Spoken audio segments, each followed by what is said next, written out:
Gandang tanghali mga ka-FW. Sana namang pinagpalang tanghali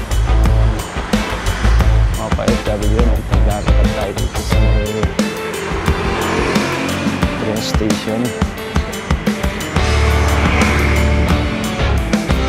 Punta tayo ng bangko. Yung bangko natin dito sa Taiwan dahil sinat tayo na mag-update na daw tayo ng ERC saka passport. Dahil ilang taon na nga tayo dito sa Taiwan, na 9 years na yata mga ka-FW.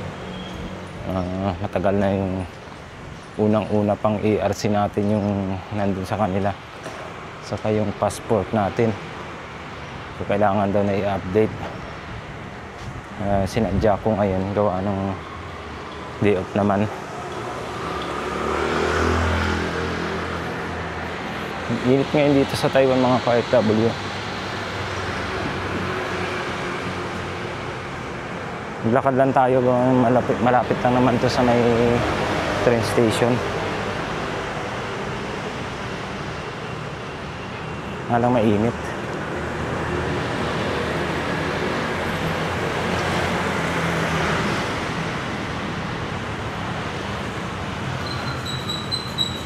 Dito lang pala to. Tatawid pa tayo.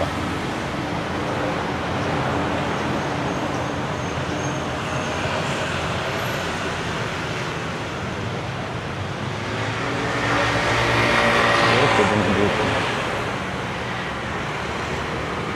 O dito nga lang yung mga ka-FW yung ano.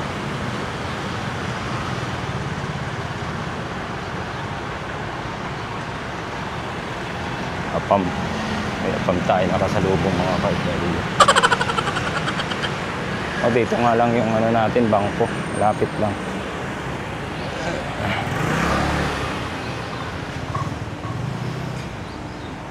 Yung na-miss ako sa Taiwan mga ka-FW, ito naman yung mga signage nila. Sa atin nakabalagbag yung mga signage dito. Ito naman. Dami sasakyan. Tayo sa gilid.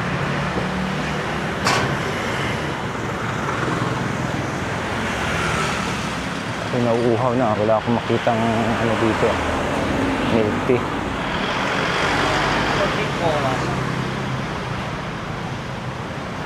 Nakabili tayo ng milk tea.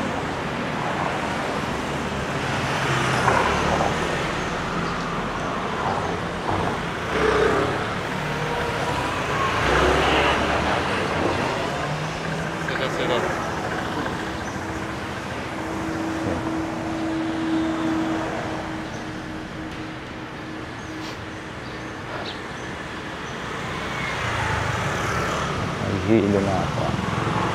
Bibili natin. Nandun na nakikita ko na yung bangko namin. Dami sasakyan ngayon.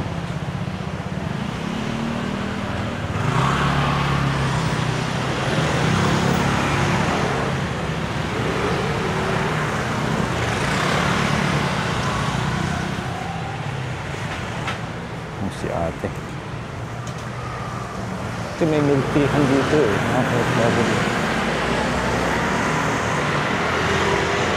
Masarap siguro dyan.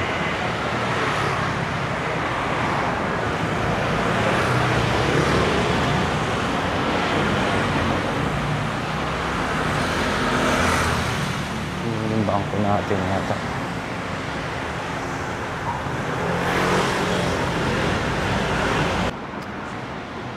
Lapit na tayo mga FW sa bangko natin. Layo-layo din pala. Akala ko malapit lang. Hirap lang kasi yung init ngayon. Maglakad-lakad sana okay lang. Mainit. Pero pagka winter dito sa Taiwan, ang sarap maglakad-lakad. Kahit tirik yung araw. Ganyan naman guys, yung pagkumpara natin dito sa Taiwan kumpara sa Pinas. Pero ang ano dito, yung mga motor. Ang daming mga motor, mga scooter. Kasi sila nag-ano, hindi po bihira ka makakita ng motor na ano dito eh. Malalaki ang gulong.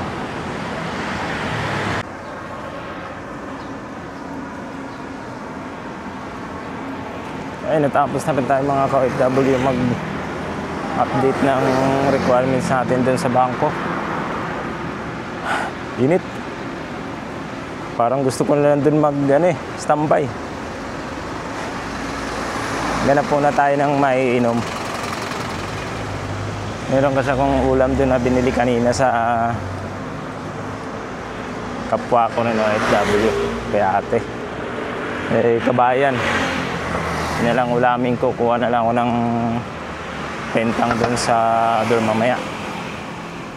Ganap tayo ng milk tea para maibsan yung init.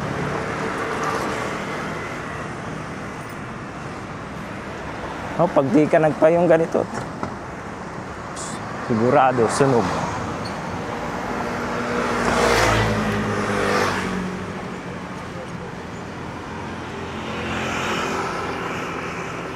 Lakad na lang tayo papunta dun sa kaya ng tren. Lapit lang naman eh.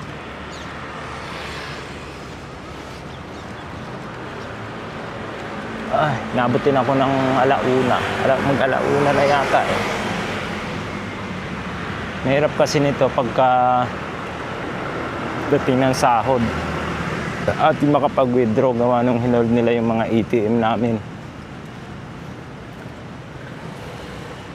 Buti yung mga bagong dumating dito na kakabukas ng account. Halos lahat, karamihan dito nagkaroon ng problema. Basta yung mga matatagal na dito sa Taiwan, mga ka-OFW.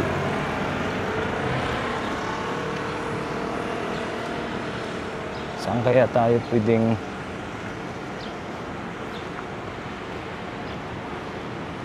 siguro mag-ano tayo? Ibang maganda. Yan na lang tayo. Uwi na tayo. Ako na tumagal. A few moments later.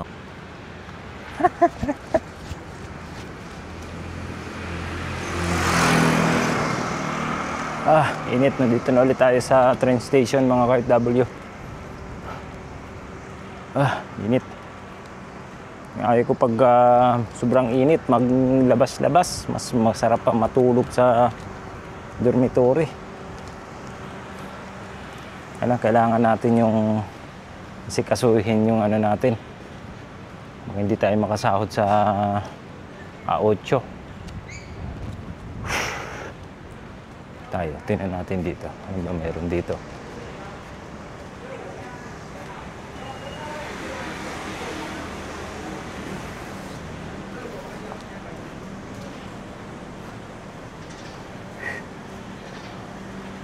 Tatang.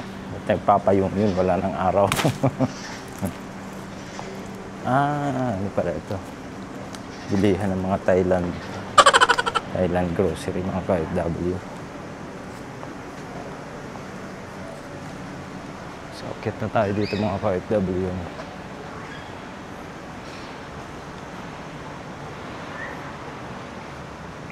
Saan tayo kumain sa dormitory?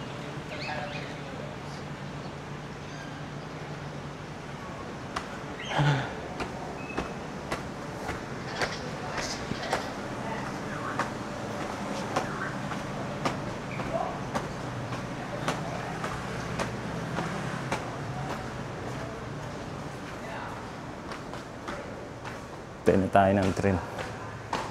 Sana dumating agad para maka-uwi agad tayo.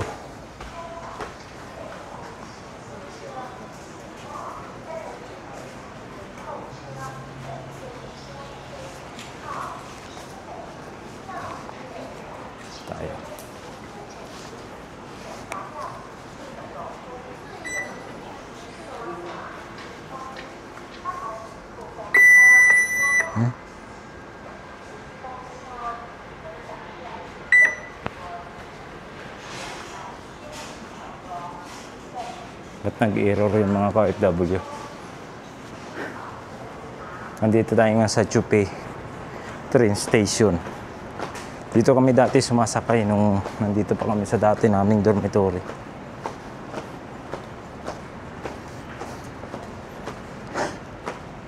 Nakakahingal pag ganitong mainit.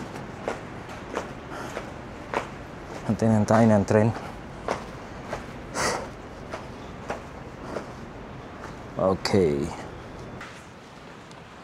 Dito na tayo sa doon mga ka-FW. Ito na lang binili ko. Gawa ng ang init. Dadaan pa sana ako ng miltihan.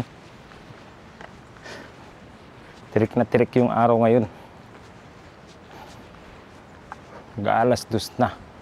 May 3 oras din tayo. Hindi, 2 oras kalahati tayo dun sa pag-aayos ng requirements natin sa bangko. So ganyan na lang muna yung vlog natin ngayong araw. Mga ka-FW. At muli, maraming salamat sa inyong pagtangkilik ng ating vlog.